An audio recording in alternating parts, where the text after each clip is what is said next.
Bonjour et bienvenue dans ce nouvel épisode consacré aux nouvelles fonctionnalités de KES Cloud. Commençons tout de suite par le chiffrement Windows et Mac inclus dans la licence Plus. Pour les besoins de la démonstration, je vais manuellement vérifier que ma licence a bien été récupérée sur mon poste de test. Pour cela, direction l'interface du produit, puis licence. Je vois bien dans les détails que le chiffrement des données est bien présent dans les fonctionnalités. Passons ensuite dans l'espace de travail habituel où je vais créer un profil de sécurité appelé chiffrement. Dans ce profil, je vais laisser par défaut toutes les fonctionnalités annexes et je vais me diriger dans les paramètres de gestion pour activer le chiffrement BitLocker qui est utilisé dans le produit. Il me suffit ici d'activer le bouton Gestion du chiffrement, puis si nécessaire, d'aller dans la configuration pour affiner les réglages. Ici, on retrouve les options habituelles de BitLocker, à savoir la gestion, si besoin, des tablettes Windows de type Surface Pro. Comme vous le savez, elles ont des claviers détachables, donc il faut pouvoir gérer cet aspect. On trouve ensuite la possibilité d'utiliser, bien sûr, le chiffrement matériel, ce qui est conseillé, avec la fameuse puce TPM. Et enfin, vous pouvez, si cette puce est présente, utiliser non pas un mot de passe, mais un code PIN qui est plus simple à retenir pour les collaborateurs. Enfin, dernière option, possibilité d'utiliser le chiffrement software si jamais il n'y a pas de puce TPM sur la machine. Ça peut arriver, par exemple, si vous faites des tests sur une machine virtuelle avant de mettre en production. Passons à l'étape suivante qui va consister à attribuer à un utilisateur ou à un groupe d'utilisateurs le profil chiffrement qu'on vient de créer. Du côté de ma machine de test, pour ne pas attendre la période de synchronisation qui serait au maximum de 15 minutes, je vais utiliser l'outil qui force la synchronisation au serveur d'administration de l'espace de travail. Pour rappel, celui-ci se trouve dans le répertoire Programme File Kaspersky Lab, sous répertoire Network Agent. Après avoir lancé l'exécutable, on va cliquer sur Heartbeat pour forcer la synchronisation et par curiosité, nous allons également cliquer sur l'utilitaire qui nous permet de vérifier que tout se passe bien sous forme de ligne de commande. Ici, par exemple, je constate qu'il y a eu 8 pings de synchronisation pour un total de 2 synchronisations complètes. Au bout de quelques secondes, j'ai donc un pop-up qui s'affiche qui me demande de taper un mot de passe pour le chiffrement BitLocker. Ce que je vais faire immédiatement. Petite remarque d'ailleurs, on parle bien de mot de passe puisque je n'ai pas de puce TPM puisque je suis en machine virtuelle. Ensuite, un message Windows me demande de redémarrer l'ordinateur pour appliquer les changements. Encore une fois ici, je vais m'exécuter. Voilà, à partir de là, je vais accélérer un petit peu la vidéo puisque c'est juste une phase de reboot, donc rien de très intéressant. Au redémarrage, on trouve donc le classique écran BitLocker sur lequel je vais m'identifier. Une fois que cela est fait, rien de spécial non plus, donc je vais accélérer un petit peu la vidéo.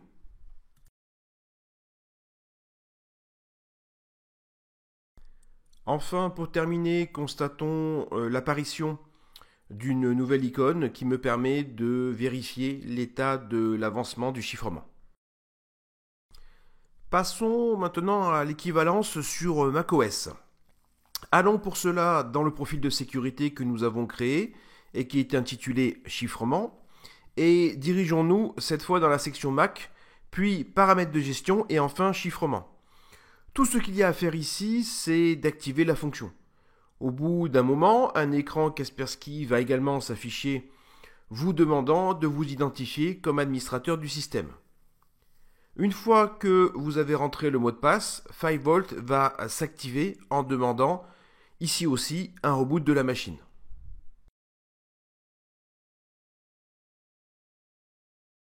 Après le redémarrage, n'hésitez pas à aller faire un tour dans les préférences système, section sécurité et confidentialité. Cliquez ensuite sur 5V pour suivre le processus de chiffrement. Sans transition, passons maintenant à la deuxième grande nouveauté, la gestion des vulnérabilités. Cette fonctionnalité se fera en deux temps. D'abord via une tâche de recherche de vulnérabilité que vous pourrez programmer en cliquant sur ce bouton. Par exemple, ici, je vais activer cette recherche de façon quotidienne afin de remonter un maximum d'informations dans la console très rapidement. Vous pouvez bien sûr à n'importe quel moment changer l'horaire de la tâche. Tant que nous sommes sur cette page, vous remarquerez probablement un deuxième lien qui va nous amener sur les rapports et plus particulièrement le rapport sur les vulnérabilités. Donc n'hésitez pas à le lancer ou même si vous le souhaitez à le convertir immédiatement en PDF si vous avez besoin de l'archiver. Maintenant que cette collecte d'informations est réalisée, nous allons pouvoir passer à la seconde étape qui consiste à planifier l'envoi des correctifs.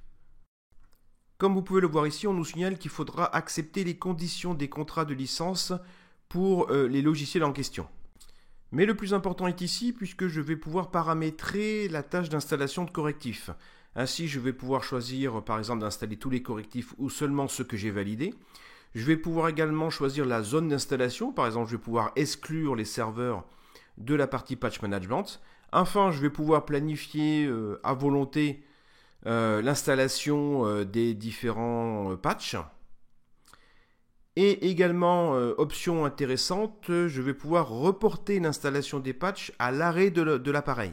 Donc quand l'ordinateur va être éteint par le collaborateur, c'est pendant cet arrêt que les patchs seront installés. Alors n'hésitez pas bien sûr à communiquer là-dessus dans l'entreprise puisque certaines personnes peuvent faire preuve de peu de patience et arrêter un peu violemment l'ordinateur. Enfin, pour terminer, la gestion du reboot. Est-ce qu'il est nécessaire de rebooter immédiatement ou d'attendre le lendemain que la personne reboote ou d'afficher différents pop-up qui vont inciter les utilisateurs à rebooter immédiatement? À vous de décider sur cette partie-là. Maintenant que la tâche est prête, retournons sur l'écran d'accueil des correctifs où vous pourrez constater ici la possibilité de filtrer différentes informations bien pratiques. En effet, n'oubliez pas que vous allez vous retrouver très rapidement avec des centaines, voire des milliers de failles de sécurité remontées. Donc le fait de pouvoir retrouver rapidement des informations, c'est très intéressant. Revenons sur l'acceptation des licences, c'est très simple. Vous cliquez sur le correctif en question et vous acceptez la licence tout simplement. Vous pouvez voir ici au passage que ce patch, par exemple, doit être installé sur 4 machines. En cliquant sur ce lien, vous accédez directement aux machines en question. Vous pourrez voir leur nom NetBIOS ainsi que les propriétaires. Voilà, nous en avons fini avec ces deux fonctions majeures de la gamme KES Cloud+. Je vous dis à bientôt, merci d'avoir suivi cette vidéo et n'hésitez pas à vous abonner et à poser vos questions dans les commentaires.